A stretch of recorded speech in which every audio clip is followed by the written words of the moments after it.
Hello बच्चों, कैसे हो आप सभी लोग। आ गए हैं सारे लाइव। शायद अपनी क्लास स्टार्ट हो चुकी है केमिस्ट्री की। अपन केमिस्ट्री पढ़ने जा रहे हैं। इस क्लास के अंदर आपने थंबनेल के ऊपर देख भी लिया होगा कि किस चीज़ की क्लास हम पढ़ने जा रहे हैं। केमिस्ट्री के अंदर हमने टॉपिक उठाया पेट्रोलियम और रेसा। आप दुनिया भर में यानी कि विश्व यानी वर्ल्ड के अंदर भी अगर कोई एग्ज़ाम की तैयारी कर रहे हो और अगर उस चीज़ के अंदर आपकी केमिस्ट्री सब्जेक्ट आता है तो वहाँ से क्वेश्चन बाहर नहीं जाएगा। मैं केमिस्ट्री के ऊपर 10 से 12 लेक्चर्स प्रोवाइड करवाने वाला हूँ। 10-12 लेक्चर में वो क्वेश्चंस करवाऊँगा जो कि एग्ज़ाम के अंदर डायरेक्टली फंसने वाले हैं, क्योंकि मैं जो लेटेस्ट पैटर्न के अंदर वही क्वेश्चंस करवाता हूँ जो एग्जामिनर पूछता है। इनसे बाहर क्वेश्चंस आता ही नहीं है एग्ज़ाम के अंदर। ये सब देखने को मिला है। तो चलो देखते हैं फर्स्ट क्वेश्चन क्या है। अपन ऑफलाइन जितने भी एग्ज़ाम हुए हैं साइंस के अंदर और जो ऑनलाइन एग्ज़ाम, उनको क्वेश्चन उठाकर और एक मिक्सअप बनाकर उसका पेश कर रहे हैं आपके सामने, और बड़ा अच्छे से क्वेश्चन देखिएगा अरेंज करे हुए मिलेंगे। चलो स्टार्ट करते हैं अपनी क्लास को। सभी बच्चे लाइव आ जाओ जल्दी से। फर्स्ट क्वेश्चन देख लो भाई। पेट्रोलियम की गुणवत्ता किस में अभिव्यक्त की जाती है? आप बता दो पेट्रोलियम की गुणवत्ता किस में अभिव्यक्त की जाती है। सभी लोग जल्दी से बताइएगा, जल्दी से बताइएगा। तो इसका राइट आंसर हो जाएगा ऑक्टेन संख्या। जो पेट्रोलियम की गुणवत्ता है किसके अंदर अभिव्यक्त की जाती है? तो ऑक्टेन संख्या के अंदर अभिव्यक्त की जाती है। किसके अभिव्यक्त की जाती है? ऑक्टेन संख्या के अंदर।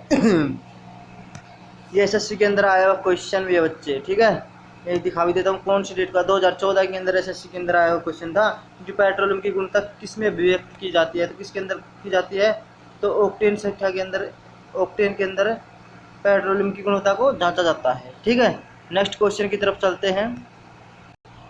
नेक्स्ट क्वेश्चन आता है पेट्रोलियम की स्फोटक रोधी गुणवत्ता बढ़ाने के लिए निम्नलिखित में किसका इस्तेमाल किया जाता है? यानी कि पेट्रोलियम की अगर हम गुणवत्ता बढ़ाना चाहते हैं, इसको मापते तो किसके अंदर? ऑक्टेन संख्या के अंदर, ऑक्टेन नंबर के अंदर अपन इसको मापते हैं गुणवत्ता को पेट्रोल की। अगर पेट्रोल की गुणवत्ता को बढ़ाने के लिए इसके अंदर क्या मिला जाता है? सभी लोग बताइए, जल्दी से बताइएगा जल्दी से।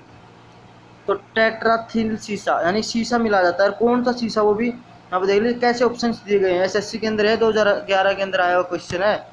तो देख लीजिए ऐसे क्वेश्चंस मिलेंगे, सबको रटना नहीं है, याद करना है आसानी से। तो इसका राइट आंसर हो जाएगा टेट्राएथिल शीशा। ये यहाँ पर देख ट्राईएथिल भी है, यहाँ पर देख सकते हो आप ट्राईएथिल, बट ये नहीं है। वो क्या है? टेट्रा यानी कि 4 एथिल शीशा। ट्राई का मतलब 3 होता है, टेट्रा का मतलब 4 होता है। तो अपने को इसको अच्छे से ध्यान रखना है कि टेट्राथिल शीशा का उपयोग किया जाता है गुणवत्ता बढ़ाने के लिए। गुणवत्ता मापने के लिए किसका उपयोग किया जाता है?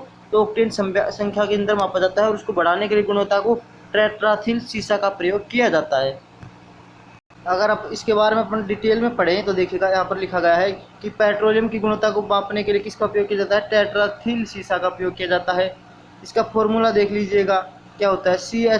C2H5 होल पावर 4 और PV। इसका ये होता है हमारा जो केमिकल फार्मूला, ये होता है। गैलोसिन की इसकी मात्रा लगभग, इसके अंदर गैलोसिन भी होता है। किसकी मात्रा होती है इसके अंदर? गैलोसिन कितना होता है? 0.01%। तो कितने क्वेश्चन कवर हो गए? 3। एक क्वेश्चन के अंदर 3 क्वेश्चन कवर कर दिए कि जो इसके अंदर पेट्रोल की गुणवत्ता बढ़ाने के लिए कौन सा उपयोग किया जाता है? टेट्राथिल शीशा। उसका केमिकल फॉर्मूला क्या होता है? C2H5 होल पावर 4 और PV। इसके अंदर गैलोसिन की मात्रा होती है, ये बात भी है। और कितनी होती है इस चीज़ को देख लो, 0.01% इसको गैलोसिन की मात्रा होती है इसके अंदर, टेट्राथिल शीशा के अंदर। अपन नेक्स्ट क्वेश्चन की तरफ चलते हैं। अपन देखिएगा कि एलपीजी का मुख्य घटक क्या है। सभी लोग बताइए, जल्दी से बताइएगा, सारे बच्चे जल्दी से लाइव आकर बताइए कि एलपीजी के अंदर लिक्विड पेट्रोलियम गैस, इसका फुल फॉर्म बता दूँ, यहीं से देख लें। लिक्विड पेट्रोलियम गैस एलपीजी के अंदर क्या पाया जाता है? सभी लोग बताइएगा, सभी लोग बताइएगा। इसके अंदर जो मुख्य घटक होता है एलपीजी का वो कौन सा होता है? ब्यूटेन होता है। ब्यूटेन या आइसोब्यूटेन आए तो भी आपको राइट आंसर कर देना है, क्योंकि ब्यूटेन इसके अंदर होता तो क्या है आप यहाँ पर देख सकते हो। इसके अंदर होने के लिए तो इथेन भी होता है, प्रोपीन भी होता है और ब्यूटेन भी होता है। इनका फॉर्मूला भी याद कर लीजिए। इथेन को क्या कहते हैं? C2H6 इथेन को। और जो प्रोपेन होता है C3H8, और जो ब्यूटेन होता है उसको क्या कहते हैं? C4H10। देख ले बच्चे, ठीक है बच्चे, इसको आसानी से याद कर लीजिए। जो होती है एलपीजी गैस है, अपन एलपीजी गैस की बात कर रहे हैं। एलपीजी गैस के अंदर, लिक्विड पेट्रोलियम गैस के अंदर सबसे प्रचुर मात्रा में कौन सी पाई जाती है? तो आइसोब्यूटेन या ब्यूटेन पाया जाता है। कौन सा पाया जाता है? आइसोब्यूटेन या ब्यूटेन पाया जाता है। इसके अंदर कौन कौन से और भी जो है मिश्रण पाया जाता है? तो इसके अंदर पाया जाता है इथेन, प्रोपेन और ब्यूटेन। तो इसको भी याद रखना है आपको। तो तीनों चीज़ों का मिश्रण है ये, इसका फॉर्मूला भी याद रखने की कोशिश करना। एक बार नज़र तो ज़रूर डालें, क्योंकि ऑप्शन के अंदर भी आप टिक मार्क कर दोगे। ब्यूटेन का क्या होता है, C4H10, प्रचुर मात्रा में पाया जाता है। तो इसकी संख्या भी देख लीजिए, यहाँ पर 4 है, यहाँ पर 10 है। प्रोपेन के अंदर C3H8, ठीक, यानी C तो एक कम है इससे और H 2 कम है। यहाँ पर C2H6, यहाँ पर दो कम है। देखिए यहाँ पर आपको ट्रिक भी बता देता हूँ, क्या ट्रिक बना सकते हो आप इसकी। C यहाँ पर 2 है, यहाँ पर 3 है, यहाँ पर 4 है, यहाँ पर 6, 8, 10, ठीक है। तो इस प्रकार से आप अच्छे से याद कर सकते हो इसको। नेक्स्ट क्वेश्चन की तरफ चलते हैं। LPG लिक्विड पेट्रोलियम गैस के सिलेंडर में दाब के अंतर्गत द्रव रूप में मुख्यतः गैसों के किस मिश्रण का भरा होता है? जल्दी से बताइएगा आप सभी लोग। अपने नेक्स्ट क्वेश्चन, अभी नेक्स्ट पिछला क्वेश्चन क्या है, तीसरा, उसके अंदर मैंने बताया कि इसके अंदर क्या क्या होती है। तो इसके अंदर होता है C2H6, C3H8, C4H10, यानी कि इसे तो ब्यूटेन कहते हैं। तो ब्यूटेन कहाँ पर है, यहाँ पर है, चलो मान लिया। ये इसे कहते हैं प्रोपेन, तो प्रोपेन भी है यहाँ पर। और यहाँ पर इसे कहते हैं इथेन, तो इथेन भी है। और किसी के अंदर कहाँ पर बता दीजिए, किस ऑप्शन के अंदर ये दोनों चीज़ें हैं। और ये इथेन इसके अंदर है, मीथेन नहीं होती है उसके अंदर, इथेन है, एक्जेन नहीं होती है। एक्जेन या ओटेन, ये तो बिल्कुल ही राइट गलत आंसर हो जाएगा। तो इसका राइट आंसर क्या हो जाएगा, ब्यूटेन और प्रोपेन इसका राइट आंसर होने वाला है। नेक्स्ट क्वेश्चन की तरफ चलते हैं अपन, बताइएगा सभी लोग। वैसे पदार्थ जो दहन प्रक्रिया में ऊर्जा के रूप में ऊष्मा प्रदान करते हैं वे क्या कहलाते हैं? ऐसे पदार्थ जो दहन प्रक्रिया में ऊर्जा के रूप में ऊष्मा प्रदान करते हैं वे क्या कहलाते हैं? बताइए जल्दी से। वे पदार्थ कहलाते हैं ईंधन। जो दहन प्रक्रिया के अंदर ऊर्जा के रूप में क्या ऊष्मा प्रदान करते हैं उसे क्या कहते हैं? ईंधन। यानी कि अपन ईंधन को जलाते हैं, उसके अंदर ऊष्मा प्रदान किया जाता है। देखिएगा, जैसे डीजल, पेट्रोल, मिट्टी का तेल, कोयला, लकड़ी, CNG, LPG आदि ईंधन कहलाते हैं।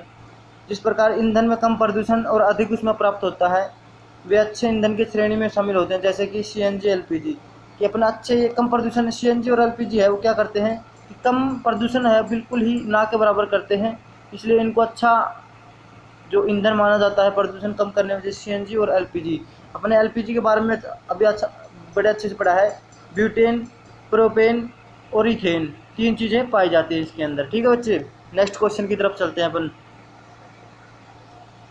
कि उच्च ऑक्टेन ईंधनों के उत्पादन में उत्प्रेरक के रूप में निम्नलिखित में से किसका प्रयोग किया जाता है? बताइए जल्दी से सभी बच्चे।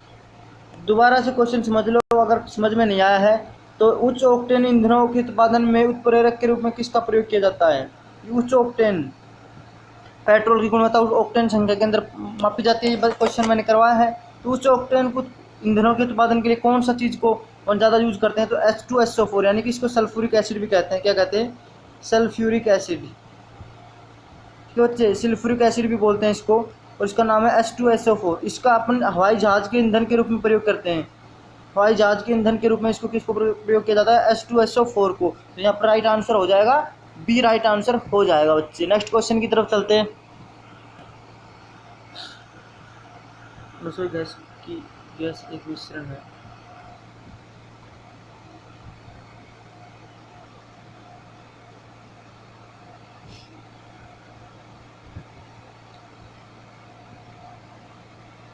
मिथाइल नॉरकेप्टेन को मिलाते हैं।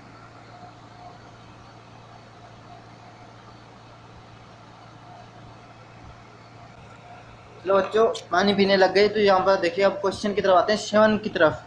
कि रसोई की गैस एक मिश्रण है। रसोई की गैस एक मिश्रण है, तो ये ब्यूटेन और प्रोपेन का मिश्रण। आप सभी लोगों को पता है कि रसोई की गैस में किसका प्रयोग किया जाता है? LPG, liquid petroleum gas, LPG का प्रयोग किया जाता है। LPG के अंदर क्या होता है? इथेन, ब्यूटेन, प्रोपेन, ठीक है। अगर आप इसकी बात करते हैं, ये एक LPG है, गंधहीन होती है, रंगहीन होती है और ज्वलनशील होती है। ये गंधहीन गैस है और इसका रंग भी नहीं होता, ये रंगहीन गैस है। इसके अंदर अपन इसके महक पैदा करने के लिए, इसके अंदर सुगंध पैदा करने के लिए, सुगंध आती है जब लीक होती है गैस, तो इसके अंदर मार्को कैप्टन मिलाया जाता है। क्या?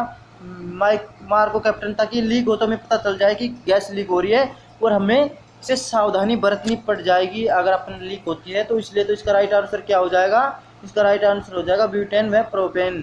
तो अच्छे से इसको कवर कर लिया होगा शायद आपने बहुत से ऐसे के बारे में पढ़ा होगा। CNG, LPG। अब आती है PNG, piped natural gas, piped natural gas. ठीक है बच्चे, तो PNG का मुख्यतः प्रयोग क्या होता है? तो इसका प्रयोग किया जाता है भोजन बनाने के लिए, यानी कि खाना बनाने के लिए इसका प्रयोग किया जाता है। अपन क्या करते हैं, खाना बनाने के लिए इसका प्रयोग करते हैं, यानी कि गीजरों में इसका प्रयोग किया जाता है, गीजरों के अंदर इसका प्रयोग किया जाता है। ये बहुत अच्छी गैस है, इसका भी खाना बनाने के लिए ही हम प्रयोग करते हैं। इसका नाम होता है पाइप्ड नेचुरल गैस, PNG इसका नाम हो गया है। ठीक है, तो नेक्स्ट क्वेश्चन की तरफ चलते हैं। नेक्स्ट क्वेश्चन बहुत ही धमाकेदार है, और जो अपना नया पीछे क्वेश्चन पड़ा है उसको भी हम इसके अंदर कवर कर लेंगे। क्या है नोवा क्वेश्चन, देख लीजिए क्या है। टेट्राइथिलीन लेड क्या है, यानी कि TEL, टेट्राइथिलीन लेड। अब देखिए मैं अपने पढ़ा था टेट्राइथेन, ठीक है, अपन टेट्राइथेन पढ़ा था, टेट्राइथेन सीसा या टेट्राइथिल है। ठीक है, अब इसके अंदर क्या डिफरेंस है देखिएगा कि उसका फॉर्मूला क्या था। उसका फॉर्मूला था HH2H5 4Pb, था कि नहीं, ये फॉर्मूला था। और इसका क्या फॉर्मूला है, इसका फॉर्मूला देख लीजिएगा, टेट्राइथिल का C2H4, उसकी होल पावर, इसका फॉर्मूला देख लीजिएगा CH3CH2 होल पावर 4Pb। इसका फॉर्मूला क्या है, यह है। तो इसके अंदर आप सभी लोग देख सकते हैं उसका क्या काम होता है, ये इसके अंदर क्या कुछ नहीं, क्या चीज़ है। तो ये अविस्फोटक रोधी कंपाउंड है, अविस्फोटक रोधी यौगिक है, अपन इसके अंदर ऐसे बोल सकते हैं, इंग्लिश के अंदर इसको बोल सकते हैं एंटीनोक कंपाउंड। ठीक है बच्चे, नेक्स्ट क्वेश्चन की तरफ चलते हैं। बहुत अच्छा क्वेश्चन आप सभी लोगों के सामने देखने को मिलेगा कि मोमबत्ती बनाने के लिए मोम रासायनिक दृष्टि में एक मिश्रण है, यानी कि मोमबत्ती अपन किससे बनती है, मोम से बनती है। तो मोम क्या है, ये कहा गया है इसके अंदर, ये होता है एलिफेटिक हाइड्रोकार्बन। क्या है, एलिफेटिक हाइड्रोकार्बन। तो इसको आपको क्या करने लेना है कि आपको याद कर लेना है कि मोमबत्ती के अंदर मोम होता है, वो क्या होता है, एलिफेटिक हाइड्रोकार्बन होता है। नेक्स्ट क्वेश्चन और भी अच्छा क्वेश्चन है, आप सभी लोग देखेंगे और अच्छे से इसको कवर करोगे शायद। तो पेट्रोलियम एक मिश्रण है, क्या है, पेट्रोलियम एक मिश्रण है। तो किसका मिश्रण है, तो हाइड्रोकार्बन का मिश्रण है। क्या है, पेट्रोलियम किसका मिश्रण है, तो हाइड्रोकार्बन का मिश्रण है। तो अच्छे से इसको आपको लर्न कर लेना है कि हाइड्रोकार्बन किसके अंदर मिश्रण होता है, पेट्रोलियम के अंदर किसका मिश्रण होता है, तो हाइड्रोकार्बन का मिश्रण होता है। नेक्स्ट क्वेश्चन देखिएगा क्या कहा गया है इसके अंदर, निम्न में से किसका प्रयोग नोदक या रॉकेट के ईंधन के रूप में किया जाता है। अगर क्वेश्चन आ जाए कि नोदक का किस रूप ईंधन के रूप में प्रयोग किया जाता है, यानी रॉकेट में ईंधन का किस रूप में प्रयोग किया जाता है, तो इसका राइट आंसर एक ही होगा, इसके अंदर लिक्विड है। ये बात तो ध्यान रखने ना। तो कौन सा लिक्विड, लिक्विड तो हाइड्रोजन, और लिक्विड ही ऑक्सीजन। मैं बताता हूँ O3 का मतलब क्या होता है, ये ओजोन होता है। ठीक है, आप सभी लोग इसको ऑक्सीजन करके आ जाते हो, बट ये O3 का मतलब होता है ओजोन, जो हमें पैराबैंगनी किरणों से बचाता है, अल्ट्रावोलेट रेज से हमें बचाता है। उसका क्या नाम है, O3, यानी कि ओजोन कहा जाता है। और इसके अंदर रॉकेट के ईंधन के रूप में द्रव हाइड्रोजन और द्रव ऑक्सीजन का प्रयोग किया जाता है। नोदक के रूप में द्रव हाइड्रोजन और द्रव ऑक्सीजन का प्रयोग किया जाता है। नेक्स्ट क्वेश्चन की तरफ चलते हैं। बहुत अच्छा क्वेश्चन आप सभी लोगों के सामने लाया है, अब बड़ा अच्छा है, सिलेक्टेड क्वेश्चन है और हाई लेवल का क्वेश्चन है, यानी कि ग्रुप डी के अंदर तो आ ही सकता है ये क्वेश्चन, क्योंकि हाई लेवल के क्वेश्चन पूछे जाएंगे। तो विमानम गैलोसिन में ग्लाइकोल मिलाया जाता है, क्यों मिलाया जाता है, ये क्वेश्चन इसने पूछ रखा है। तो अपन इसको बता देते हैं, बिल्कुल आसानी से बताएंगे कि जो विमानम गैलोसिन है उसके अंदर ग्लाइकोल मिलाया जाता है। क्यों मिलाया जाता है, क्योंकि पेट्रोल के हिमभवन को रोकता है। किसको, यह ग्लाइकोल है, ये किसको रोकता है, पेट्रोल के हिमीभवन को रोकता है। किसको रोकता है, ग्लाइकोल पेट्रोल के हिमीभवन को रोकता है। इसलिए विमानम गैलोसिन में ग्लाइकोल मिला जाता है, क्योंकि पेट्रोल के हिमीभवन को रोकता है। पर नेक्स्ट क्वेश्चन की तरफ चलते हैं। नेक्स्ट क्वेश्चन आ गया है।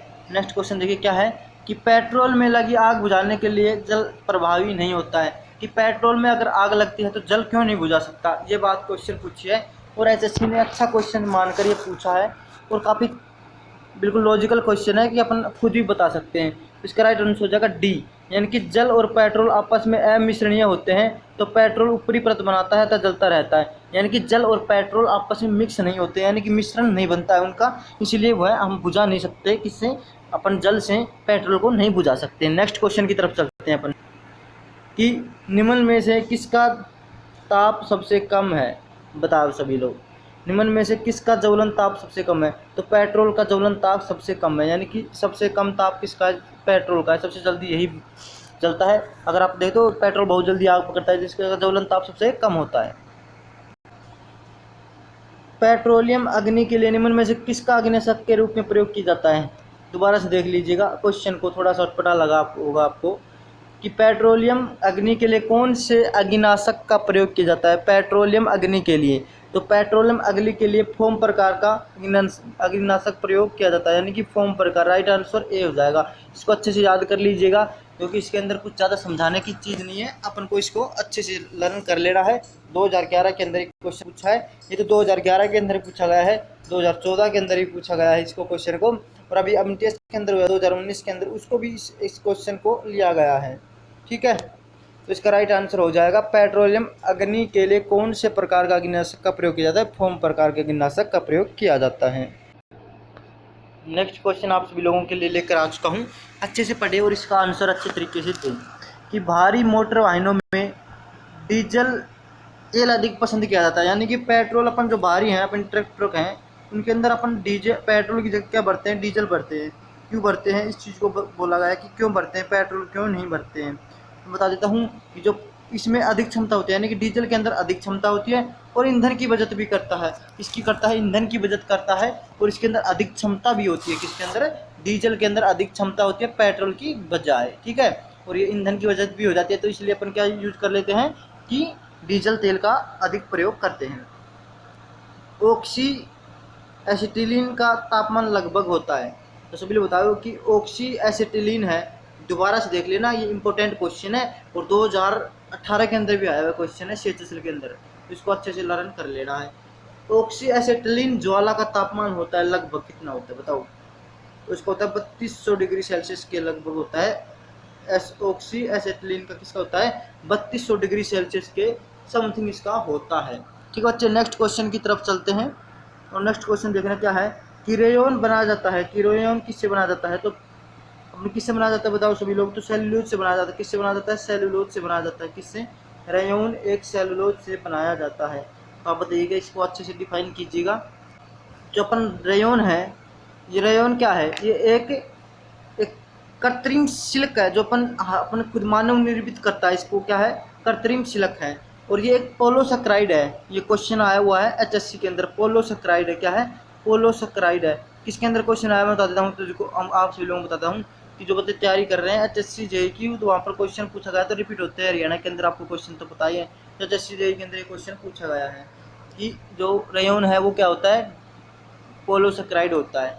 और ये क्या है कि सेलुलोज के साथ अभिक्रिया करता है, इससे ये रेयन बनाया जाता है, और ये एक कृत्रिम सिल्क है। ठीक है बच्चे, नेक्स्ट क्वेश्चन की तरफ चलते हैं अपन कि कौन सा कथन सही है। 20वां क्वेश्चन 2018 के अंदर आया हुआ क्वेश्चन है, यूपीएससी लेवल का क्वेश्चन बना दिया इस लोगों ने एसएससी को। तो अपन देखते हैं इसके अंदर क्या कहा गया है कि 1930 के अंदर कोयले, जल और वायु के से नायलॉन की क्या की थी? निर्माण किया जाता था। बिल्कुल सही चीज़ है। 1930 के अंदर जो नायलॉन का निर्माण किया जाता था, वो किससे किया जाता था?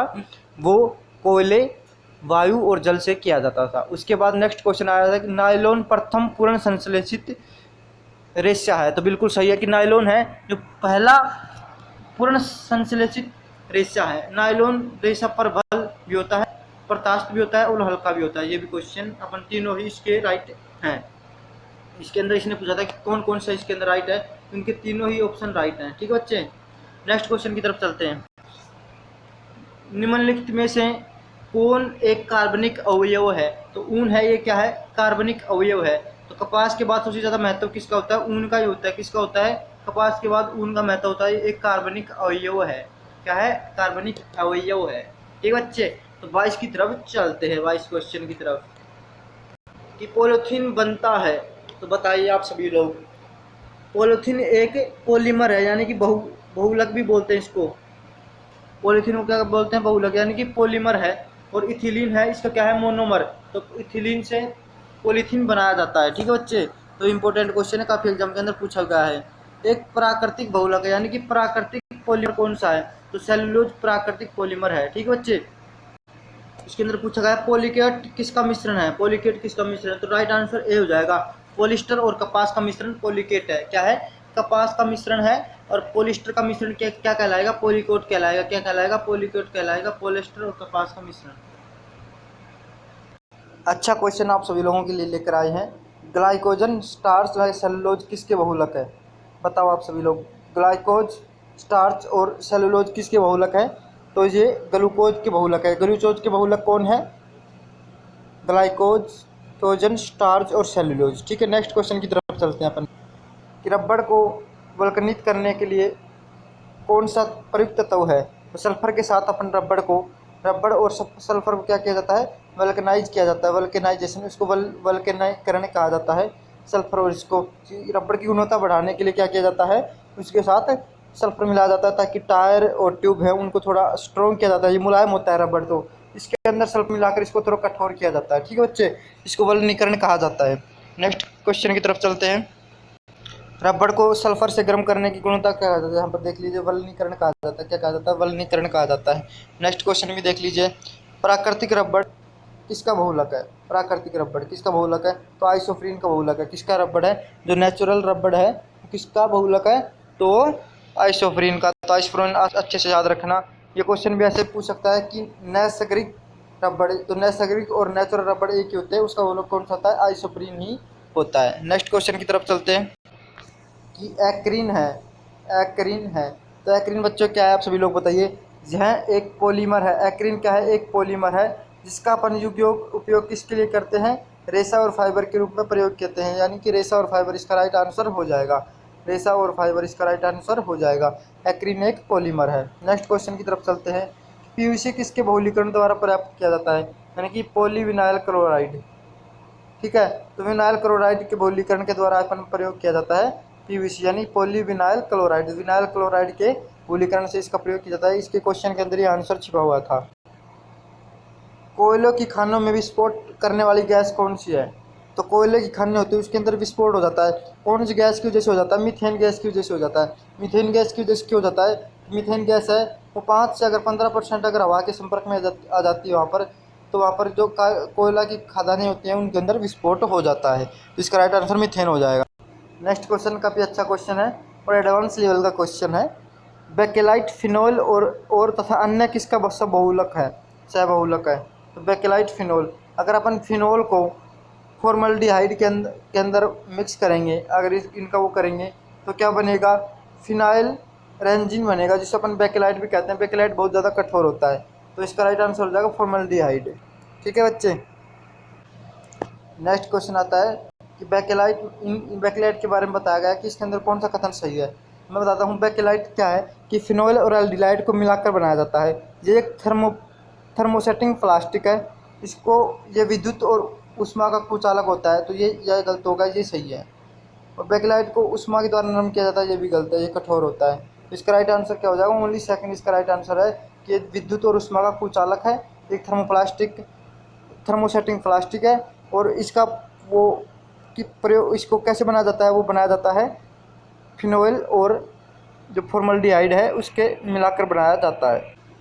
अच्छा क्वेश्चन आप सभी लोगों के आगे आया है कि सिलिकॉन किसका पॉलीमर है? तो सिलिकॉन है किसका पॉलीमर है? तो डाई अल्किल डाइक्लोरोसिलेन का है। डाई अल्किन डाइक्लोरोसिलिकेन का है। इसको अपन अगर इसका फॉर्मूला बता देता हूँ, इसका फॉर्मूला क्या होता है? इसका फॉर्मूला आप सभी लोग देख लीजिएगा। इसका फॉर्मूला होता है R2SiCl2। इसका क्या नाम होता है? पॉलीमर किसका होता है? डाई एल्किन डाइक्लोरोसिलिकेन का होता है R2SiCl2। तो ये अपन इसको याद कर लेना है। नाइक्लोन का आविष्कार किससे संबंधित है? नेक्स्ट क्वेश्चन है, तो आप सभी लोग बताइए किससे संबंधित है।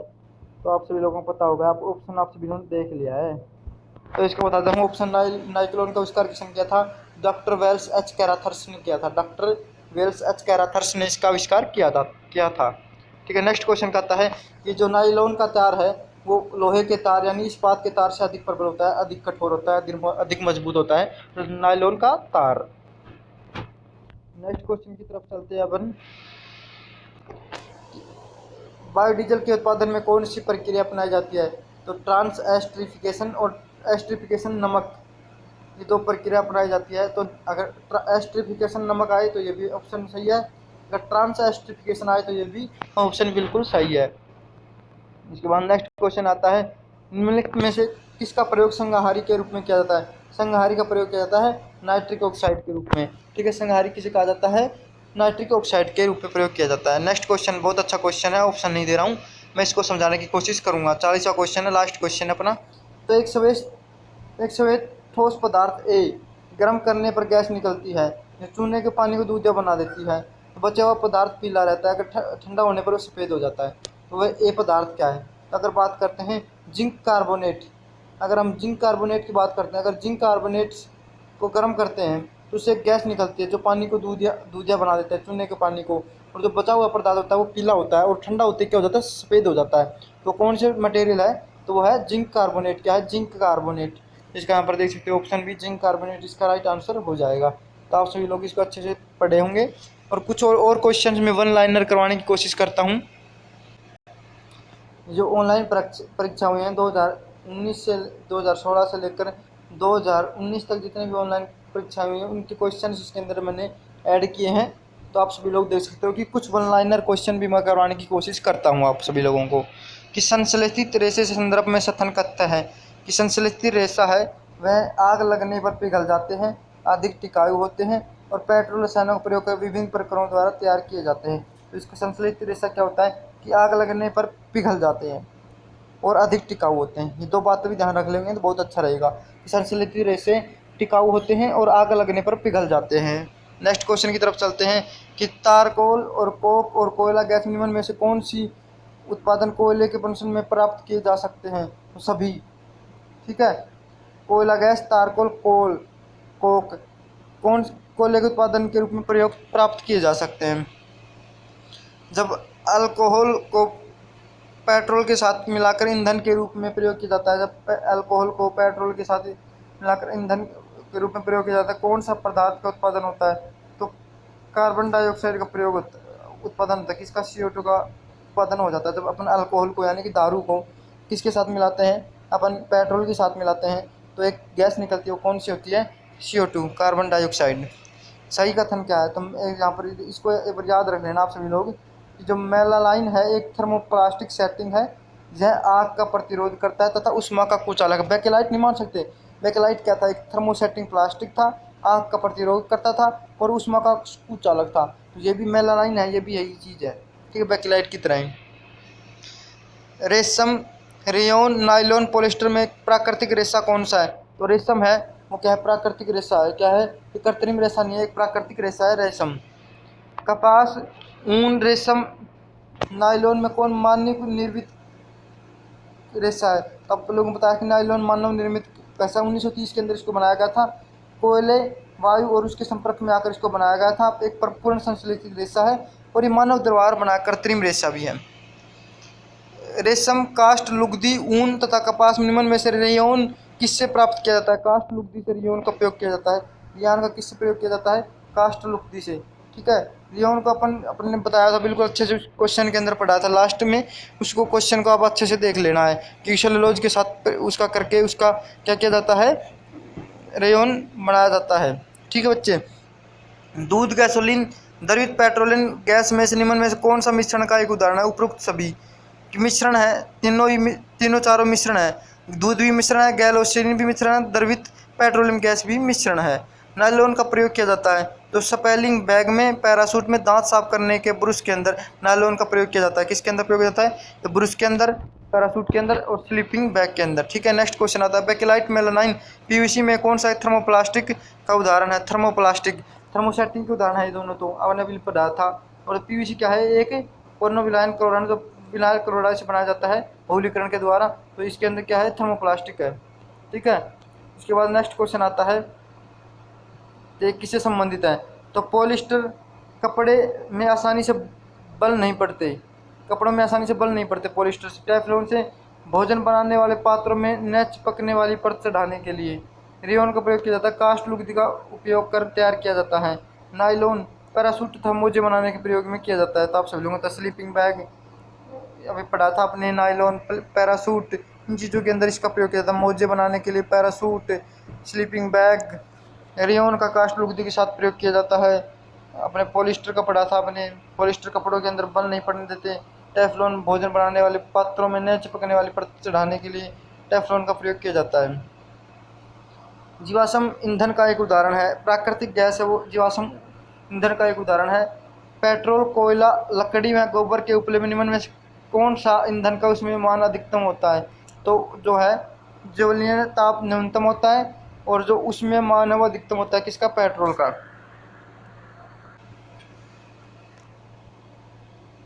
नायलॉन, रेयॉन, पॉलिएस्टर, एक्रिन में प्राकृतिक रेशा किसे कहा जाता है? तो रेयॉन को प्राकृतिक रेशा कहा जाता है बच्चे। कपड़े में आसानी से सिलवटें नहीं पड़ती, पॉलिएस्टर की वजह से सिलवटें नहीं पड़ती हैं। न्यूनतम ज्वलनशील रेखा फाइबर होता है तो कपास न्यूनतम ज्वलनशील फाइबर होता है, यानी कि कपास सूत कहा जाता है कि न्यूनतम ज्वलनशील रेशा होता है। किस रेशे फाइबर को सेलुलोज पुनर्जनित रेशा का कहा जाता है? तो रेयॉन को सेलुलोज से बनता, मैंने बताया नहीं था तुमको। सल्फर के साथ गर्म करने पर कि उसको क्या कहा जाता है? वल्केनाइजेशन कहा जाता है। आप सभी लोग देख सकते हो। किस रेशे का इस्तेमाल करके पैराशूट को बनाने में प्रयोग किया जाता है? नायलॉन का प्रयोग करके अपन पैराशूट बना सकते हैं। किसका प्रयोग पुरुषों के बाल बनाने में किया जाता है? नायलॉन का प्रयोग किया जाता है पुरुषों के बाल बनाने के लिए। प्लास्टिक की बोतलें बहुलक की बनी होती है जिससे पीईटी कहा जाता है। पीईटी का विस्तृत रूप है, यानी कि पीईटी का फुल फॉर्म पूछा गया है। ठीक है, तो पॉलीइथीन टेरिफथलेट यहाँ पर देख सकते हो, यहाँ पर अच्छे से इसको अपन लर्न करना है ना। पॉलीइथिलीन टेरिफथलेट किसे संश्लेषित रबर कहा जाता है? तो निप्रोइन को संश्लेषित रेशा कहा जाता है। बुलेट प्रूफ जैकेट बनाने के लिए किसका प्रयोग किया जाता है? तो केवलर तंतुओं का प्रयोग किया जाता है। जब केवलर तंतुओं का ब्लैक प्रूफ जैकेट बनाने के लिए। थर्मोप्लास्टिक का थर्मोसेटिंग उदाहरण का तो बेकेलाइट और मोनोलाइन इसका उदाहरण है। थर्मोप्लास्टिक पीवीसी का उदाहरण है। प्राकृतिक रबर के बारे में निम्न में से कौन सी गैस असत्य है? तो यह सिम आइसोप्रीन एक मोनोमर है। प्राकृतिक गैस के बारे में कौन सी बात एक असत्य है? ये बात असत्य है कि यह सिस आइसोप्रीन का एक मोनोमर है। सेलुलोज, प्रोटीन, वसा तथा तेल में से कौन सी वनस्पति फाइबर का उदाहरण है? सेलुलोज है वनस्पति जो फाइबर है उसका उदाहरण है। कौन सा? सेलुलोज। ठीक है बच्चे। कपास, पटसन, ऊन, रेशम में से कौन सा रेशम सबसे मजबूत प्राकृतिक रेशे के रूप में जाना जाता है? तो रेशम ही जाना जाता है। खाना बनाने वाले बर्तनों में नॉन स्टिकिंग कोटिंग के लिए किसका प्रयोग किया जाता है? टेफ्लॉन का प्रयोग किया जाता है। आप सभी लोगों को पता है। नायलॉन धागा किससे बनता है? पोलो मेलाइड पॉलीमर से बनता है नायलॉन धागा। टेरिलीन, एथिलीन ग्लाइकोन और किस अम्ल का संघन बहुलक है? तो टेरेफेथिलीन अम्ल का संघन बहुलक है। ग्लाइकोन का प्रयोग किसके निर्माण के लिए किया जाता है? टेरिलीन का निर्माण के लिए किया जाता है। संश्लेषित प्रकाशक किसके द्वारा तैयार किया जाता है? पेट्रोलियम के हाइड्रोकार्बन के द्वारा तैयार किया जाता है। दोबारा से देख लीजिए 3-4 क्वेश्चन लास्ट के। संश्लेषित प्रक्षालन किसके द्वारा तैयार किया जाता है? तो पेट्रोलियम के हाइड्रोकार्बन के द्वारा प्रयोग किया जाता है। ग्लाइकोन का प्रयोग किसके निर्माण के लिए किया जाता है? टेरिलीन के निर्माण के लिए किया जाता है। किसका प्रयोग? ग्लाइकोल का प्रयोग टेरिलीन के निर्माण के लिए किया जाता है। संश्लेषित प्रसालन पेट्रोलियम के हाइड्रोकार्बन के लिए किया जाता है। टेरिलीन, एथिलीन, ग्लाइकोल और इनमें किस अम्ल का संघन बहुलक है? टेरापथिलीन का होता है। ठीक है। नायलॉन धागा पॉलीमर पॉलीमर का बनता है। ग्लाइकोन का प्रयोग निम्न में किसके लिए किया जाता है? टेरिलीन के लिए किया जाता है। तो इंपॉर्टेंट क्वेश्चन है, यहाँ से कभी क्वेश्चन बाहर नहीं बनने वाला। पेट्रोलियम और उनके रिश्ते से। ठीक है बच्चे, तो बहुत अच्छे तरीके से अपने इस चैप्टर को कवर किया है। हर एक क्वेश्चन को अपन कवर करने की कोशिश की है। अगर फिर भी कोई क्वेश्चन छूट जाता है तो मुझे नहीं लगता कि कोई क्वेश्चन आपके एग्जाम के अंदर छूटने वाला है। अगर आप तैयारी नहीं करोगे तो अगर इस वीडियो को अच्छे से नहीं पढ़ोगे तो आपको एक क्वेश्चन छूट सकते हैं, वरना यहाँ से क्वेश्चन छूटने की कोई चांसेज है नहीं। तो बच्चे, आप किसी भी एग्जाम की तैयारी कर रहे हो, DRDO, NTPC, group D, Delhi police head constable, Delhi police AWTPO, आप किसी भी एग्ज़ाम की, एयरफोर्स ने किसी भी एग्ज़ाम की तैयारी कर रहे हैं इंडिया के अंदर, तो ये वीडियो आपके लिए रामबाण साबित होने वाली है। इस वीडियो के अंदर मैंने 35 मिनट की वीडियो के अंदर मैंने काफ़ी कुछ सिखाने की कोशिश की है और एक पूरा चैप्टर आपकी कवर किया है। अगर नेक्स्ट चैप्टर की बात हूँ, कौन सा चैप्टर करवाने वाला हूँ, तो अपन नाभिकीय ऊर्जा करवाने वाला हूँ। कौन सी? नाभिकीय ऊर्जा की चैप्टर करवाने वाला हूँ मैं। ठीक है बच्चे, यहाँ देख लें, नाभिकीय ऊर्जा बहुत ज़्यादा इंपॉर्टेंट है, तो हम नाभिकीय ऊर्जा को कवर करने वाले हैं नेक्स्ट चैप्टर के अंदर। तो सभी बच्चों को बहुत बहुत अच्छे तरीके से इसको पढ़ना है, मेरे को प्रॉपर नोट्स बनाने हैं, बिल्कुल जो आए हुए क्वेश्चन उनको करवाया गया है। और आशा करता हूँ ये वीडियो आपको अच्छी लगी होगी। किस प्रकार से, अगर इसकी PDF चाहिए तो आप मेरे पास मैसेज कर सकते हो। मैसेज तो नहीं कर सकते, बट अपन को क्या करना है कि आपको टेलीग्राम के ऊपर जाकर हमारा स्टडी पॉइंट लिखना है। अपने चैनल का नाम है वही, उस टेलीग्राम के ऊपर नाम है हमारा स्टडी पॉइंट। इतना लिखने के बाद आपको वहाँ पर मेरा चैनल मिल जाएगा, उसके ऊपर आपको ज्वाइन हो जाना है। वहाँ पर आपकी सब PDF डेली वहाँ पर प्रोवाइड करवा दी जाती है। Thank you everyone, best of luck. बहुत बहुत धन्यवाद आप सभी लोगों का। Thank you.